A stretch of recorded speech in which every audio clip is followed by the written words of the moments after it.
శ్రీ సచ్చిదానంద సద్గురు సాయినాథ్ మహారాజ్ కే జై. శ్రీ సచ్చిదానంద సద్గురు అలివేలు మంగమ్మ సహిత భరద్వాజ మహారాజ్ కే జై. శ్రీ సచ్చిదానంద సద్గురు నాంపల్లి బాబా మహారాజ్ కే జై. జై సాయి మాస్టర్. ఈరోజు సత్సంగంలో మనం మహాత్ముల ముద్దు పెట్టాడు ఆచార్య శ్రీ ఎక్కిరాల భరద్వాజ్ మహారాజ్ గారి చరిత్ర చదువుకుంటున్నాం. రచన సి థామస్ రెడ్డి గారు. దీనిలో మనం అధ్యాయం 7 సాధనా పరంగా అనేటువంటి అధ్యాయాన్ని చదువుకుంటున్నాం. క్రితం సత్సంగంలో మనం ఏం చెప్పుకున్నామంటే మాస్టర్ గారు తీవ్ర ధ్యానంలో ఒక ఉన్నారట. తర్వాత కాసేపటికి పేపర్ పెన్ను తీసుకుని ఏదో కొంత వ్రాసారట మాస్టర్ గారు, ఏదో పేపర్ మీద. తర్వాత అన్నారట, దీన్ని చదువుతా జాగ్రత్తగా వినండి, మీకు కావలసిందంటూ జీవితాన్ని సార్థకం చేసుకోవడానికి అవసరమైనది ఏదైనా ఉంటే దాన్ని ఇందులో ఇప్పుడే రాశాను. నేను ఉన్నా లేకున్నా ఎక్కడున్నా, మీరు నా దగ్గర ఉన్నా లేకున్నా, నాతో పని లేకుండా మీకు సులభ పద్ధతిలో అర్థమగినట్లు నేను చెప్పవలసింది, చెప్పేది, చెప్పబోయేది అంటూ ఏనాటికైనా ఏమైనా ఉంటే అది రాశాను. ఇంతకన్నా చెప్పవలసింది, తెలుసుకోవాల్సింది లేదు అని చెప్పి మాస్టర్ గారు అనేకమైన విషయాలను పొందుపరిచారు. అదంతా మనం నిన్న చదువుకోవడం జరిగింది. తర్వాత చూచుట వినుట గురించి కూడా అసలు ఎట్లా చూడాలి, ఎలా వినాలి అనే దాన్ని కూడా మనం చదువుకున్నాం మాస్టర్ గారు చెప్పిందాన్ని. ఈరోజు మనం ధ్యాన పద్ధతి గురించి మాస్టర్ గారు ఏం చెప్పారన్నది మనం చదువుకుందాం. ధ్యాన పద్ధతి గురించి మరొకసారి. కాలమన్నా జీవితమన్నా ఒక ప్రవాహం, ఆటుపోటులు కష్టసుఖాలు. సరైన ఈతగాడు ఆటుపోటులు రెండింటినీ తనకు అనుకూలంగా వాడుకోవడం నేర్పిస్తాడు. ఇప్పుడు సముద్రంలో ఆటుపోట్లు వస్తూ ఉంటాయి కదండి. నిజంగా బాగా ఈత వచ్చిన వాడు ఎలా ఉంటుందంటే వాడు ఆటుపోటుల్లో ఎట్లా ఈదాలో వాడికి తెలుసు, దాని ప్రకారమే ఈదుతాడు. అలాగే గొప్ప నావికుడు ఏ గాలికి ఆ తెరచాప పట్టి ఎట్లా అయితే తన పడవ ముందుకు సాగేలా చూచుకుంటాడో, అలాగే ఒక నావికుడు పడవలో వెడుతున్నవాడు గాలి ఎట్లా వస్తే తెరచాప అట్లా పట్టి తన పడవ ముందుకెళ్ళేలా చూసుకుంటాడు. అలానే సాధకుడు కూడా తన దైవస్మరణకు మంచి చెడు కాలాల్లోనూ తన దైవాన్ని చేరుకునేందుకు వినియోగిస్తాడు. మంచి కాలంలోనూ చెడు కాలంలోనూ దైవస్మరణకు దైవాన్ని చేరుకునేందుకే వినియోగిస్తాడట. మంచి కాలంలో ఒడిదుడుకులు లేక తాను అనుకున్నవన్నీ సాగే కాలంలో దైవ చింతన, భక్తి బాగా నిలుపుకోవడం తన సంకల్పంగా పెట్టుకుని నెరవేర్చుకుంటాడు. టైం బాగున్నప్పుడు మనకి అంటే ఎలా ఉంటుందంటే మనకేమీ ఒడిదుడుకులు ఉండవు, బాగుంటుంది. మంచి కాలం అంటారు దాన్ని. మనం అనుకున్నవన్నీ చక్కగా జరుగుతూ ఉంటాయి, దైవ చింతన బాగా జరుగుతూ ఉంటుంది, చక్కగా యాత్రలకు వెళ్ళచ్చు, పారాయణ బాగా జరుగుతూ ఉంటుంది, మహాత్ముల దర్శనాలు జరుగుతూ ఉంటాయి, కొంతకాలం అట్లా నడుస్తూ ఉంటుంది. తన సంకల్పం పెట్టుకుని నెరవేర్చు అప్పుడు బాగా తీవ్రంగా చేసుకోవాలన్నమాట. చేసుకుని ఆ టైంనంతా మనం సద్వినియోగం చేసుకోవాలి. కాలం మంచిది కనుక సాగుతుంది తేలిగ్గా. కాలం మంచిది, మనకి టైం బాగుంది కాబట్టి తేలిగ్గా సాగుతుంది, అసలు డిస్టర్బెన్సెస్ ఉండవు ఏమి, చాలా బాగా సాగుతుంది. ఇది అందరూ జీవితంలోనూ మనకి అనుభవమే. ఆరాధ్య దైవం యొక్క ప్రత్యేక నిదర్శనం, అనుభవం బాగా లభిస్తాయి. ఎన్నో అనుభవాలు కలుగుతాయి, ప్రత్యేక నిదర్శనాలు కలుగుతాయి. ఏ మహాత్ముల సన్నిధికి వెళ్ళినా చక్కగా నిదర్శనాలు అన్నీ చాలా బాగా జరుగుతాయి, మనకి బాగుంటుంది.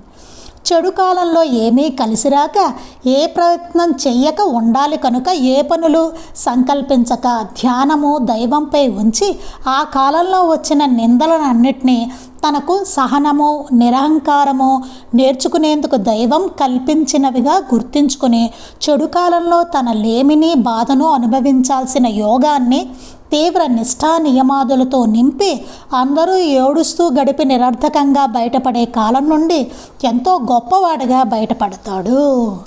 నిజంగా చక్కగా సాధన చేసుకునేవాడికి చెప్తున్నారనమాట. చెడు కాలం వచ్చింది మనకి అంటే ఏం చేస్తున్నా మనకి కలిసి రాదు, అన్నీ అడ్డంకులు వస్తూ ఉంటాయి, అట్లాంటి ఒడిదుడుకులు ఉంటాయి, పరిస్థితులు బాగుండవు, మనుషులు మనతో బాగుండరు, ఇట్లా ఏవో రకరకాలు వస్తూ ఉంటాయి. అలాంటి టైంలో ఏ ప్రయత్నం చెయ్యక ఉండాలి కనుక ఏ పనులు సంకల్పించక ధ్యానము దైవంపై ఉంచి మన ఆలోచన అంతా ఆయన మీద ఉంచుకోవాలి. ఉంచి ఆ కాలంలో వచ్చిన నిందలన్నిటినీ, మనకు నిందలు కూడా వస్తాయి అట్లాంటి టైంలో, అంటే టైం కలిసి రానప్పుడు మనకి వచ్చినప్పుడు తనకు సహనము నిరహంకారము నేర్చుకునేందుకు దైవం కల్పించినవిగా గుర్తుంచుకొని, అవన్నీ ఆయన కల్పించినవే. ఎందుకంటే మనకు సహనాన్ని నిరహంకారాన్ని నేర్పడం కోసం. అది గుర్తుంచుకుని చెడు కాలంలో తన లేమిని బాధను అనుభవించాల్సిన యోగాన్ని, చెడు కాలంలో ఏమవుతుంది, ఏమీ లేకపోవడం బాధ అనుభవించాల్సి ఉంటుంది కదా, దాన్ని అట్లా కాకుండా ఆ యోగాన్ని తీవ్ర నిష్ట నియమాదులతో నింపి మన దృష్టి అంతా ఆయన మీదే పెట్టుకుని అందరూ ఏడుస్తూ గడిపి నిరర్థకంగా బయటపడే కాలం నుండి ఇదే పరిస్థితి ఇంకొకరికి వస్తే ఏమవుతుందంటే వాళ్ళు ఏడుస్తూ గలుపుతారు ఆ కాలాన్ని. దాన్ని అలా బయటపడటం కన్నా మనం ఏం చేయాలట, అలా ఏడుస్తూ గడిపి నిరర్థకంగా బయటపడే కాలం నుండి ఎంతో గొప్పవాడుగా బయటపడతాడు. కానీ ఇట్లా చక్కగా సాధన చేసుకునేవాడు ఈ పరిస్థితులను అర్థం చేసుకుని ఇది దైవం కల్పించినవని గుర్తుపెట్టుకుని జాగ్రత్తగా ఉండి తీవ్ర నిష్ఠా నియమాదులతో నింపుకొని ఆ టైంనంతా చేసుకున్నవాడు అందరూ ఏడుస్తూ బయటపడే కాలంలో ఎంతో గొప్పవాడుగా బయటపడతాడు. మిగతా వాళ్ళందరూ రొచ్చు చేసుకుంటారు ఆ టైంని, అంతే కదా, ఏడుస్తూ కూర్చుంటారు. అయ్యో నాకు ఇది లేదు అది లేదు, వాడి వలన లేదు వీడి వలన లేదు, వాడిట్లా చేశాడు వీడిట్లా చేశాడు, నిందిస్తూనే ఉంటారు. ఒక ఫేజ్ ఉంటుంది మనకి, నిందలు పడే ఫేజ్ ఒకటి ఉంటుంది. మనం తిరిగి తిట్టనవచ్చు, లేకపోతే మనకి సద్గురువు నిరహంకారాన్ని ఓరిమిని వీటన్నిటిని ఓర్పు ఇవన్నీ నేర్పిస్తున్నారని చెప్పి కామ్గానే ఉండవచ్చు. మన దృష్టి అంతా దైవం మీద పెట్టుకుని ఇట్లా ఎలాగైనా మనం ఉండొచ్చు, చాయిస్ మనకుంది. కాకపోతే అట్టి వివేకం రావాలంటే గ్రంథాలు ముందు చదవాలి, తర్వాత వాటిని ఆచరణలోకి తెచ్చుకోవాలి. అది ఇంపార్టెంట్. ఎంత చదువుకున్నా ఆచరణ దాంట్లోకి తెచ్చుకోవాలి మనం.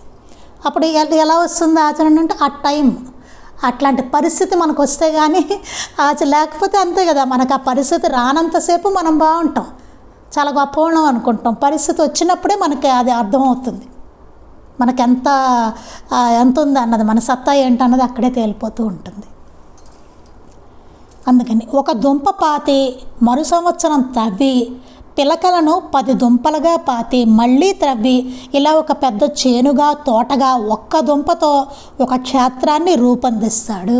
అలాగే ఒక్క దుంపతోటి పాతి మరో సంవత్సరం తవ్వుతాడు. ఆ పిలకలను మళ్ళీ 10 దుంపలు పాతాడు, బాగా దుంపలు వస్తాయి కదండి, మళ్ళీ 10 పాతి మళ్ళీ తవ్వి ఇలా పెద్ద చేనుగా తోటగా ఒక్క దుంపతోటే ఒక క్షేత్రాన్ని రూపొందిస్తాడు, పెద్ద పంట వేసేస్తాడు ఒక్క దుంపతోటే. పాతడం కష్టకాలం వంటిది. పాతడం కష్టకాలం కదండి, అంత పాతి వేసి దానికి అంత చేసి చెయ్యాలి. తీసి పెరుగుతున్న దుంపల సంఖ్య చూచుకొని సంతోషించి అందులో కొన్ని వండుకుని తిని ఆనందించడం లాంటిది మంచి కాలం. మంచి కాలం ఏంటంటే దాని రిజల్ట్ చాలా బాగుంటుంది. తర్వాత పాతడం కష్టకాలం, పాతిన తర్వాత ఏమవుతుంది, చక్కగా వస్తాయి తర్వాత దుంపలు, సంతోషించి అందులో కొన్ని వండుకొని తిని ఆనందించడం లాంటిది మంచి కాలం, అంటే చాలా బాగుంటుంది మనకి. తర్వాత కష్టకాలం వెళ్ళిపోయిన తర్వాత సుఖపడే కాలం. ఇలా రెండు అలా సక్రమంగా వినియోగిస్తే మంచి పంట, అట్లా వినియోగిస్తేనే మంచి పంట వస్తుంది. అంతే కదండి, పాతకుండా రాదు కదా, పాతాలి. ఇప్పుడు వేసి విత్తనాలు వేయాలి కదా, వేయడం కష్టకాలం, తర్వాత చక్కగా వస్తే హాయిగా వండుకుని తింటాం, అది సుఖపడే కాలం, మంచి కాలం అది. అలాగే మనకు కష్టాలు వాటితో ఉన్నది పాతడం లాంటిది అనమాట. తర్వాత సుఖం ఉంటుంది, హాయిగా ఉంటాం చూసారా, అది వాటిని తింటున్నంత కాలం అట్లా ఉంటుంది, అంత హాయిగా. అలా చేస్తేనే మంచి పంట వస్తుంది. అలాగే మన జీవితం కూడా అంతే, ఇది అంతే, ఇది కూడా అంతే మన జీవితం. మెలకువ లేకపోతే మంచి కాలంలో జూదంలో కొంచెం వచ్చి ఆశ పెరిగి చెడు కాలంలో ఉన్న క్షేత్రం దుంప పోగొట్టుకొని దురలవాట్ల వల్ల మరి భుక్తికి లేకుండా చేసుకుంటాడు. ఒకవేళ కనుక మనం మెలకువ లేకపోతే, జాగ్రత్త లేకపోతే కనుక మంచి కాలం ఉంటుంది చూసారా, మన దగ్గర మంచి డబ్బులు ఉండి అన్నీ ఉండి బాగున్న టైంలో జూదంలో కొంచెం వచ్చి ఆశ పెరిగి, జూదంలో కాస్త వచ్చిందనుకోండి ఆశ పెరుగుతుంది. అబ్బా డబ్బులు వచ్చాయి, ఇంకా రావాలి, ఇంకా పెడితే ఇంకా వస్తుంది.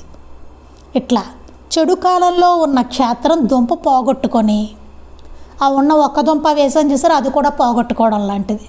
దురలవాట్ల వల్ల మరి భుక్తికి లేకుండా చేసుకుంటాడు. దురలవాట్లు కూడా బాగున్నప్పుడు ఏమవుతుంది, దురలవాట్లు రావచ్చు, వాడు ఎన్ని వేషాలైనా వేయచ్చు డబ్బు ఉంటే కదా. మన సమాజంలో చూస్తూనే ఉంటాం ఇట్లాంటివన్నీ. అలా దురలవాట్ల వల్ల మరి భుక్తికి లేకుండా చేసుకుంటాడు. చివరికి ఏమవుతుంది, తినడానికి తిండి ఉండదు వాడికి. ఇదే నిష్టగా బతికేవాడికి, తోచినట్లల్లా బతికేవాడికి ఉన్న భేదం. ఇదే తేడా అని చెప్తున్నారు. నిష్టగా ఉండేవాడికి, ఎలా తోస్తే అలా ఉండేవాడికి, తోచినట్లల్లా బతికేవాడికి ఇదే తేడా అని చెప్తున్నారు. అది దైవం అంటే ఒక స్థితి, వ్యక్తి శరీరము కాదు. దైవం అనేది ఒక స్థితి, అదొక స్టేజ్. మనం ఏమనుకుంటాం, దైవం అనేసరికి ఒక రూపం పెట్టుకుంటాం, ఒక శరీరం పెట్టుకుంటాం. లేకపోతే ఏదో శివుడు అనుకుంటాం, అమ్మవారు అనుకుంటాం, వినాయకుడు అనుకుంటాం, వెంకటేశ్వర స్వామి అనుకుంటాం, ఆంజనేయ స్వామి అనుకుంటాం. అలాగే దైవం అనేసరికి ఒక రూపం అనుకుంటాం మనం. కానీ అది ఒక స్థితిట. దైవం అనేది ఒక స్థితి. అది బాబా నేను ఈ శరీరాన్ని కాదు, షిరిడీలోనే లేను అని, అమ్మ అంటే జిల్లెల ముడిలో మంచం మీద కూర్చున్నది కాదు, అంతులేనిది అన్నప్పుడు ఆ స్థితి అని అర్థం. బాబా ఏం చెప్పారు, నేను ఈ శరీరాన్ని కాదు, షిరిడీలోనే లేను చెప్పారు కదా. ఈ 5.5 అడుగుల శరీరమే నేను అనుకుంటే నన్ను అసలు చూడనట్లే, నేను షిరిడీలోనే ఉన్నాను అనుకుంటే నన్ను అసలు మీరు చూడనట్టే అని చెప్పారు బాబా. అలాగే జిల్లెలమూడి అమ్మ కూడా చెప్పారట, అమ్మ అంటే జిల్లెలమూడిలో మంచం మీద కూర్చున్నది కాదు, అమ్మ అంటే అక్కడ ఉన్నవాడే కాదని చెప్తున్నారు. అంతులేనిది, అంతులేనిది అంటున్నారు. అన్నప్పుడు ఆ స్థితి అని అర్థం. ఆ స్టేజ్ ఏదైతే ఉన్నదో అది అన్నమాట దైవం అంటే, భగవంతుడు అంటే. పవిత్రత, నిర్హేతుకమైన అంతులేని ప్రేమ, శాంతి, నిశ్చింత, ఇది అమ్మ అంటే అని చెప్తాను. మహాత్ములు అందరి దగ్గర ఉంటుంది అది. పవిత్రత ఉంటుంది, నిర్హేతుకమైన అంతులేని ప్రేమ, దానికి ఏమి హేతు ఉండదు ప్రేమకి. కానీ మనుషుల మధ్య ఎలా ఉంటుంది, మనకు వాడు ఏదైనా చేస్తే వాడు మంచివాడు, వాడికి మనం తిరిగి చేస్తాము, అలా అంటే ప్రతిఫలాన్ని ఆశిస్తూ ఉంటాం. చాలా మన మానవ ప్రేమలు అసంపూర్తిగా ఉంటాయి. అవి పూర్తయిన ప్రేమలు కాదు, అసంపూర్తిగా ఉంటాయి కొంచెం. అంటే ఆశిస్తూ ఉంటాం, రకరకాల అందులో రకరకాల భావాలు వస్తూ ఉంటాయి మనకి. కానీ మహాత్ముల నుంచి మనకు వచ్చే ప్రేమ ఎట్లా ఉంటుందంటే నిర్హేతుక, దైవం నుంచి వచ్చేది కానీ నిర్హేతుకమైన అంతులేని ప్రేమ. అసలు హేతు అనేది ఉండదు దానికి, వాళ్ళు ఏమి ఎక్స్పెక్ట్ చేసేది అలా ఏమీ ఉండదు. లేకపోతే మన కష్టాలు కోరికలు ఇవన్నీ ఎందుకు తీరుస్తారండి, ఆయనకి ఏం చేస్తున్నామని మనం ప్రతిఫలం ఏమైనా ఇస్తున్నామా, ఏమీ లేదు కదా. నిర్హేతుకమైన అంతులేని ప్రేమ, వాళ్ళ తత్వమే ప్రేమతత్వం. మన అర్హత ఏమిటి, ఏ కులం, ఏ మతం, ఇవన్నీ ఏమి ఉండవు. అట్లాంటి వాడు ఏమిటి, ఇవేమీ లేదు. ధనవంతుడా పేదవాడా అలా ఉండదు, అందరి మీద సమానమైన ప్రేమ. శాంతి నిశ్చింత, ప్రేమ శాంతి నిశ్చింత, ఇది అమ్మ అంటే. నిద్రలేస్తూనే దీర్ఘంగా నమస్కారం చేసుకునేప్పుడు ఈ భావాన్ని స్థిరంగా కొన్ని క్షణాలు నిలుపుతూ, ఈ లక్షణాలు శ్వాసతో శ్వాస నడిపించేవాడి నుంచే మనకు వస్తున్నట్లు భావన చేస్తూ నిండుగా నెమ్మదిగా శ్వాస తీసుకుని అంతసేపే నిలిపి ఆ లక్షణాలు నిలుస్తున్నట్లు భావన చేసి అంతసేపే శ్వాస ఆ భావంతో విడవాలి. ఇలా 3 సార్లు చేస్తే స్థిరత్వం వస్తుంది. మాస్టర్ గారు ఎట్లా మనం నిత్యం జీవితంలో లేచిన దగ్గర నుంచి ఎట్లా చేసుకోవాలన్నది చెప్తున్నారన్నమాట. నిద్ర లేస్తూనే దీర్ఘంగా నమస్కారం చేసుకునేటప్పుడు, నిద్ర లేవగానే నమస్కారం చేసుకునేటప్పుడు ఈ భావాన్ని స్థిరంగా కొన్ని క్షణాలు నిలుపుతూ ఈ లక్షణాలు ఏవైతే భగవంతుడి యొక్క లక్షణాలు ఉంటాయో, మహాత్ముల యొక్క లక్షణాలు ఉంటాయో, అంటే వారంతటా ఉన్నవాళ్ళు, అది ఒక స్థితి. దైవం అంటే అంటే పవిత్రత, నిర్హేతుకమైన అంతులేని ప్రేమ, శాంతి, నిశ్చింత, ఇవన్నీ అన్నమాట. దైవం అంటే ఏమిటి అన్నదాన్ని లక్షణాలను శ్వాసతో నడిపించేవాడి నుంచే మనకు వస్తున్నట్లు. మనకు ఆ శ్వాస ఇచ్చింది కూడా ఆయనే కదా, ఆయనే. ఆ శ్వాస కూడా ఆయనే. శ్వాస నడిపించేవాడి నుండి ఆయనే నడిపిస్తున్నారు ఆ శ్వాస, మనం కాదు. మన ప్రమేయం లేకుండా జరిగిపోతుంది కదా. కావాలని పీల్చబడడం అనేది లేదు, కావాలని వదలడం లేదు, అట్లా జరుగుతుంది. అది అంటే నడిపిస్తున్న ఆయన ఉన్నారు అక్కడ, శ్వాస. ఆ లక్షణాలు కూడా శ్వాసతో, శ్వాస నడిపించేవాడి నుంచి మనకు వస్తున్నట్టు భావన చేస్తూ నిండుగా నెమ్మదిగా శ్వాస తీసుకుని ఆయన నుంచి మనకు వస్తుంది ఆ శ్వాస మనకి అని చెప్పి నిండుగా హాయిగా నిండుగా నెమ్మదిగా శ్వాస తీసుకోవాలట. అంతసేపు నిలిపి అట్లా నిలిపి ఆ లక్షణాలు నిలుస్తున్నట్టు భావన చేసి ఆ లక్షణాలు అన్నీ మనలో నిలుస్తున్నాయి. ఆయనకి ఏ లక్షణాలు అయితే ఉన్నాయో అవన్నీ మనలో నిలుస్తున్నాయి, అటువంటి కళ్యాణ గుణాలు మనలో నిలుస్తున్నాయి అని అనుకుని భావన చేసి అంతసేపే శ్వాస ఆ భావంతో విడవాలి. మళ్ళీ అంతసేపు శ్వాస అదే భావనతోటి విడవాలన్నమాట. ఇలా 3 సార్లు చేస్తే స్థిరత్వం వస్తుంది. ఇట్లా 3 సార్లు చేయాలి, అప్పుడు మనకి స్థిరత్వం వస్తుంది. తరువాత ముఖం కడుక్కొని స్నాన సమయంలో మనలోని దోషాలన్నీ పోయి నామస్మరణలతో స్నానం చేసి పునీతులవుతున్నామన్న భావం నిలుపుకొని నామం అనుకుంటూ పోసుకుంటూ రుద్దుకుంటూ అంతా సాధన అన్న భావంతో చేయాలి. స్నానం ఎట్లా చేయాలో చెప్తున్నారు. తర్వాత మొహం కడుక్కొని మనం స్నాన సమయంలో మనలోని దోషాలన్నీ పోయి, స్నానం ఏంటంటే మనలో దోషాలు పోవడం కోసం. ఇక ఇక్కడ మాస్టర్ గారు చెప్తుంది శరీరం కాదండి, మన మనసులో ఉన్న మాలిన్యం పోవడం అన్నమాట. దోషాలు అన్నీ పోయి నామస్మరణతో స్నానం చేసి అన్ని గంగాది తీర్థాలు ఆయన వారి పాదస్మర్శతో పవిత్రమైన ఆ జలాన్ని మనం స్నానం చేస్తున్నట్టుగా భావన చేసుకుంటూ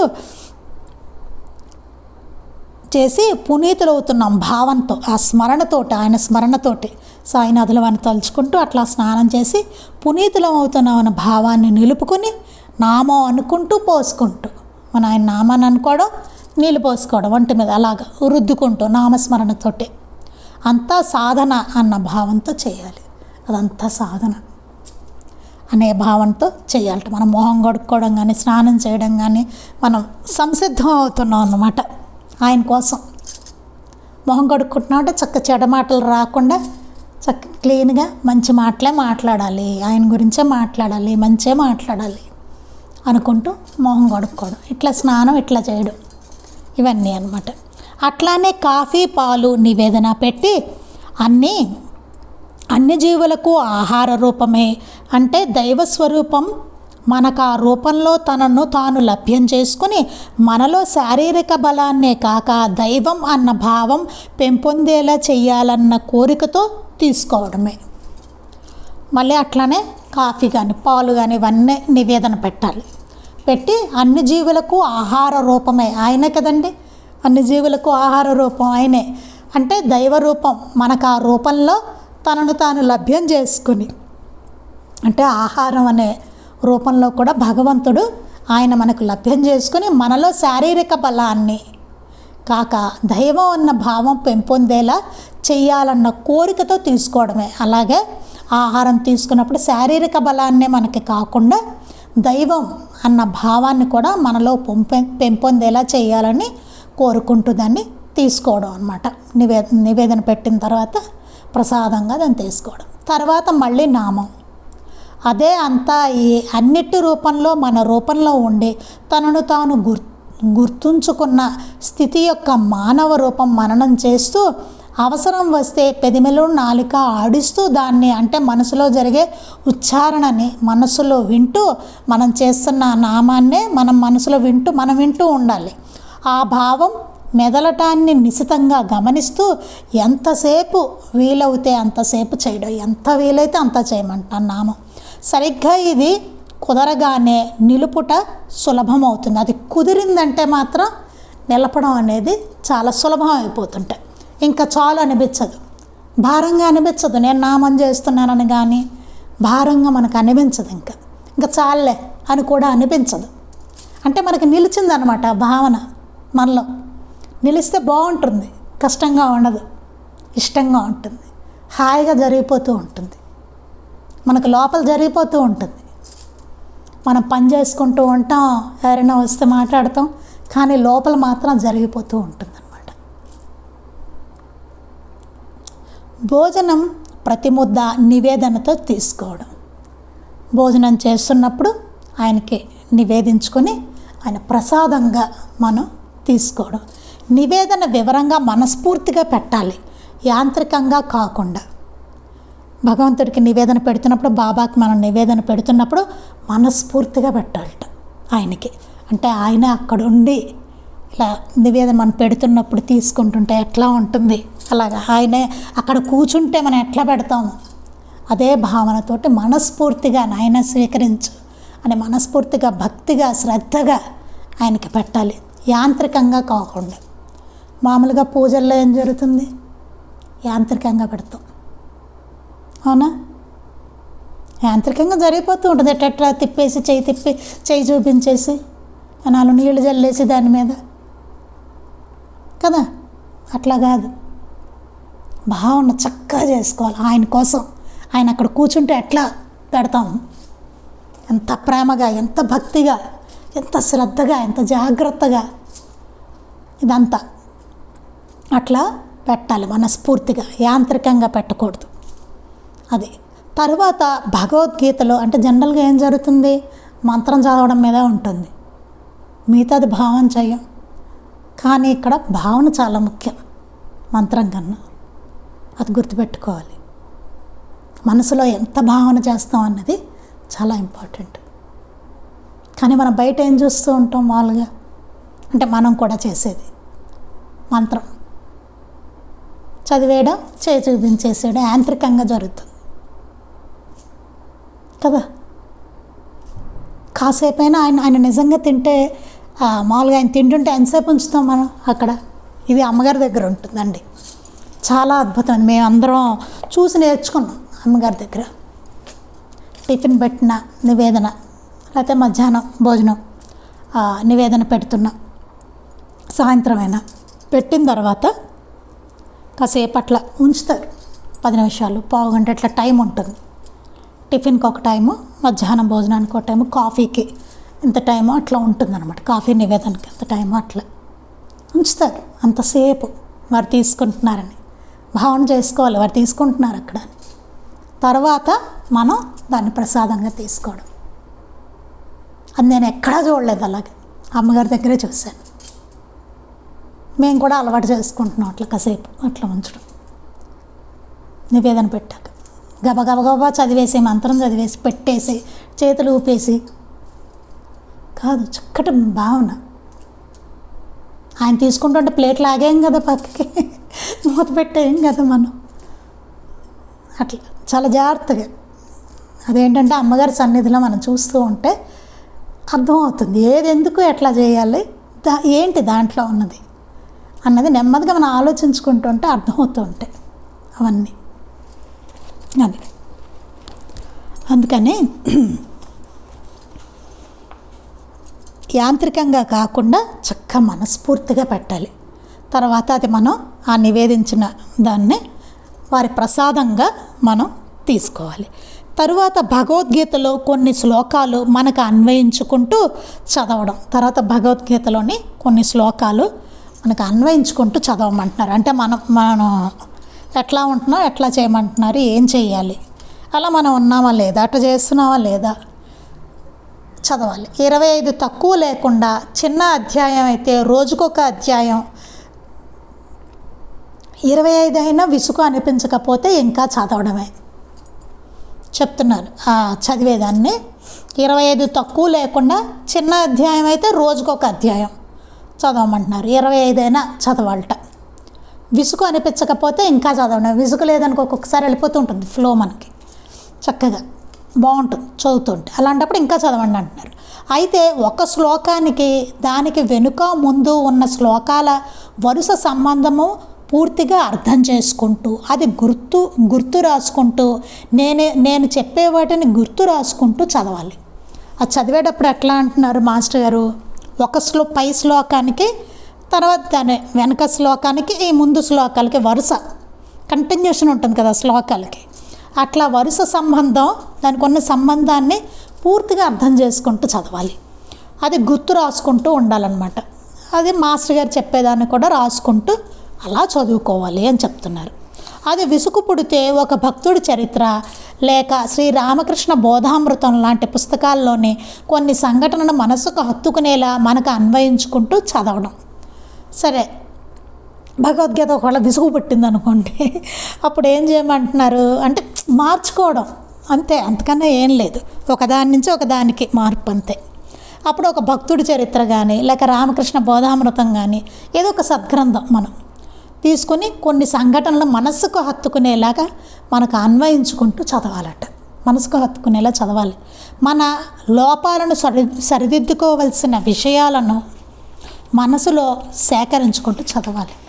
అందులో ఏం బోధ ఉంది అటు చూసుకుని ఏంటి లోపాలు ఏం సవరించుకోవాలి, మనలో అట్లాంటివి ఉన్నాయా అని ఆలోచించుకుని ఎట్లా సవరించుకోవాలి వాటిని అని సేకరించుకుంటూ మనసులో చదవాలి. సాయంత్రం పూట విరామ సమయంలో ఎవరినైనా చూడాలనిపించడం, దిగులుగా అనిపిస్తే అసలు మానవునికి ఎందుకు ఇలా అనిపిస్తుంది అన్నది చాలా జాగ్రత్తగా మనలో మనము చర్చ చేసుకోవాలి. మనకేమనిపిస్తుంది, సాయంత్రం అయ్యేసరికి ఇంకా చాలాసేపు చాలా చదివేశాము కదా అనిపించి విరామ సమయంలో ఎవరినైనా చూడాలనిపించడం, పలానా వాడి దగ్గరికి వెళ్తే బాగుంటుందేమో, అయితే అలా ఫోన్ చేస్తే బాగుంటుందేమో, కాసేపు మాట్లాడితే బాగుంటుందేమో, లేదా చాలా దిగులుగా ఉంది ఏమిటో ఇట్లా అనిపిస్తూ ఉంటుంది. అనిపిస్తే అసలు మానవునికి ఎందుకు అలా, అసలు మనకు ఎందుకు ఇట్లా అనిపిస్తుంది మనిషికి అని ఆలోచించుకోవాలట. చాలా జాగ్రత్తగా మనలో మనం చర్చ చేసుకోవాలట. అలా అనిపించి చర్చ చేసినందువలన ఏం ఫలితం కలుగుతుంది, అది ఎందుకు కావాలనుకుంటాము, అసలు చర్చ చేసుకుంటే ఏంటి ఫలితం, అసలు ఎందుకు కావాలనుకుంటున్నాం మనం, అసలు ఎందుకు దిగులు అనిపిస్తుంది, ఎవరినైనా చూడాలి అని చెప్పి ఎందుకు అనిపిస్తుంది, కాసేపు ఏదో కాలక్షేపం చేద్దామని ఎందుకు అనిపిస్తుంది, కబుర్లు చెప్దామని ఎందుకు అనిపిస్తుంది అని ఆలోచించుకోవాలట. హాయి అనేది దేని మీద ఆధారపడుతుంది, మాస్టర్ గారు ప్రశ్నలు వేస్తున్నారు ఇక్కడ. హాయి అనేది దేని మీద ఆధారపడుతుంది, మన హాయిగా ఉండడం అనేది దేని మీద ఆధారపడి ఉంటుంది అసలు అనేది. మనిషి ధర్మానికి హాయికి గల సంబంధం ఏమిటి, చాలా అసలు అద్భుతమైన ప్రశ్నలండి. ఈరోజే మనం కూర్చుని ఆలోచించుకోవాలి. అంత అద్భుతమైన ప్రశ్నలు ఇవి. ఎందుకు అనిపిస్తూ ఉంటాయి ఇవన్నీ మనకి, ఎప్పుడూ ఆలోచించి చూడండి. దాన్ని బట్టి మనం వెళ్ళిపోతూ ఉంటాం, మనసు ఎటు పడితే అటు పోతూ ఉంటాం. మనం కూడా దాన్ని మన కంట్రోల్లో పెట్టుకోం, దాని కంట్రోల్లో మనం ఉంటూ ఉంటాం. చాలా పొరపాటు చూసారా, దాని కంట్రోల్లో పెట్టుకోవాలి మనం కదా. ఒక గుర్రం ఉందనుకోండి, ఎక్కుతాడు ఒకడు, అది ఎట్ట తీసుకెళ్తే అట్ట పోతే ఎట్టగా, వీడి కంట్రోల్లో పెట్టి వీడు తీసుకెళ్ళాలి దాన్ని, అది ఎటు వెళ్ళాలో అటు తిప్పాలి కదా, అది కదా చేయవలసింది. మనం ఏం చేస్తున్నాం అట్లా. అందుకని మనిషి ధర్మానికి హాయికి గల సంబంధం ఏమిటి, మన యొక్క ధర్మానికి హాయికి, హాయిగా ఉండడానికి ఉండలేకపోవడానికి అసలు సంబంధం ఏమిటి. అంతా తానే అయినది ఇన్నిగా అయితే ఇలాంటి అవసరం కోరిక ఎందుకు ఎలా వచ్చాయి, అంతా ఆయనే అని చెప్తున్నాం. ఆయనే ఇన్నిగా అయ్యారని చెప్తున్నాం, భగవంతుడే. అయితే ఇలాంటి అవసరం కోరిక ఎందుకు ఎలా వచ్చాయి, మరి ఎందుకు ఈ అవసరం వస్తుంది మనకి, ఒకళ్ళ కలవాలనో మాట్లాడాలనో దిగులో కోరికో, ఇవన్నీ అసలు ఈ కోరిక కానీ ఎందుకు ఎలా వచ్చాయి, ఎట్లా ఐక్యతను గుర్తిస్తుంది, ఇలా చర్చించుకోవాలి. బుద్ధుడు అలాగే చేశాడు, ఇట్లా మనం ఆలోచించుకోవాలట. బుద్ధ భగవానుడు ఆయన అలాగే చేశాడట. ఆయన అలా మనము చేసి మానవుడి స్వభావాన్ని, వాడి ప్రవర్తనకు గల కారణాన్ని అర్థం చేసుకుంటే మనకు మనము బాగా అర్థమవుతాం. అలాగే మనం ఏం చేయాలట, అలాగే మనము చేయాలట. చేసి మానవుడి స్వభావాన్ని, వాడి ప్రవర్తనను, మన స్వభావం ఎందుకు అట్లా ఉంటుంది, మన ప్రవర్తనకు గల కారణాలు ఏంటి అని అర్థం చేసుకుంటే మనకు మనం బాగా అర్థమవుతాం. అప్పుడు మనకు మనం చాలా బాగా అర్థమవుతాం. ముందు జరగవలసింది మనకు మనం అర్థం అవడం. అప్పుడు కర్తవ్యము సహజము, తేలిక, ప్రియము అవుతుంది. అప్పుడు ఏమవుతుంది, మనకు మనం అర్థమైనప్పుడు మనం చేయవలసిన కర్తవ్యం ఏదైతే ఉన్నదో అది సహజం అయిపోతుంది, తేలికైపోతుంది, ఇష్టమైపోతుంది, ప్రియమైపోతుంది. అలా ఆలోచించిన వాళ్ళే వివేకానంద, మహమ్మద్ ప్రవక్త, బుద్ధుడు, గాంధీ మొదలైన వారంతా అట్లాగే వాళ్ళు ఆలోచించారట. వివేకానందుడు అలాగే ఆలోచించారట. ఆయన అసలు కారణం ఏమిటి, ఎందుకు నాకు ఇట్లా అనిపిస్తుంది, ఏమిటి హాయికి దీనికి సంబంధం ఏమిటి, మొత్తం అంతా ఉన్నది ఆయనే కదా, కానీ ఎందుకు ఇట్లా కనిపిస్తుంది, ఇవన్నీ ఆలోచించట ఆయన. అందుకని అప్పుడు అలా ఆలోచించట వివేకానందుడు కానీ, మహమ్మద్ ప్రవక్త, బుద్ధుడు, గాంధీ గారు మొదలైన వాళ్ళంతా అట్లాగే ఆలోచించారట. మరి వాళ్ళంత గొప్పవాళ్ళు అయ్యారంటే కారణం ఏమిటి, అదే ఆలోచించడం. ఎప్పుడు తత్వచింతన చేయమంటారండి. సో ఎందుకు ఇట్లా అనిపిస్తుంది, ఏమిటిది కారణం, ప్రశ్నలు, వాడికి సమాధానం కనుక్కోవడం. మనం ఏం చేస్తాం, జనరల్గా వాడిని పట్టించుకోం మనం కదా, అసలు పట్టించుకోం. ఏదో నడుస్తూ ఉంటుంది జీవితం, అది అంతే అనిపిస్తూ ఉంటుంది. కాదు, అదంతే కాదు. ఎందుకు అలా ఉంది మనకి, కారణం ఏమిటి ఆలోచించాలి. ఎన్నిటి గురించో మరి మా మనిషి ఆలోచిస్తున్నాడు కదా, అవునా కదండి. బయట మన ఇన్ని వచ్చాయంటే మనకి ఎట్లా వచ్చాయి, ఎంత ఆలోచించుంటారు వాళ్ళు సైంటిస్టులు. ఏదైనా ఒకటి కనుగొన్నారంటే అది ఎలా చేయాలి, ఎలా ఉంటుంది, అదంతా కనుగొని దాన్ని అంతా ప్రాక్టికల్గా చేసి అంత కనుక్కుంటే ఈరోజు ఇన్ని వచ్చాయి మనకి. అంటే ఎంత ఆలోచించుంటారో చూడండి వాళ్ళందరూ. అలాగే ఇందులో కూడా తీవ్రంగా ఆలోచించాలి దాని గురించి అని చెప్తున్నారు మాస్టర్ గారు ఇక్కడ. బుద్ధుడు అలాగే చేశారట, వివేకానందుడు అలాగే చేశారట, గాంధీ గారు అలాగే, మహమ్మద్ ప్రవక్త అలాగే చేశారట. గొప్ప గొప్ప వాళ్ళందరూ కూడా అట్లాగే చేశారట, తత్వచింతన చేశారట. అని మిగిలింది మనం రేపు చదువుకుందాం. ఇంకా చాలా బాగుంటుందండి ఈ అధ్యాయం. శ్రీ సచ్చిదానంద సద్గురు సాయినాథ్ మహారాజ్ కీ జై. శ్రీ సచ్చిదానంద సద్గురు అలివేలు మంగమ్మ సహిత భరద్వాజ మహారాజ్ కీ జై. శ్రీ సచ్చిదానంద సద్గురు నాంపల్లి బాబా మహారాజ్ కీ జై. గురుదేవ దత్త అవధూత చింతన. లోకా సమస్తాః సుఖినో భవంతు. లోకా సమస్తాః సుఖినో భవంతు.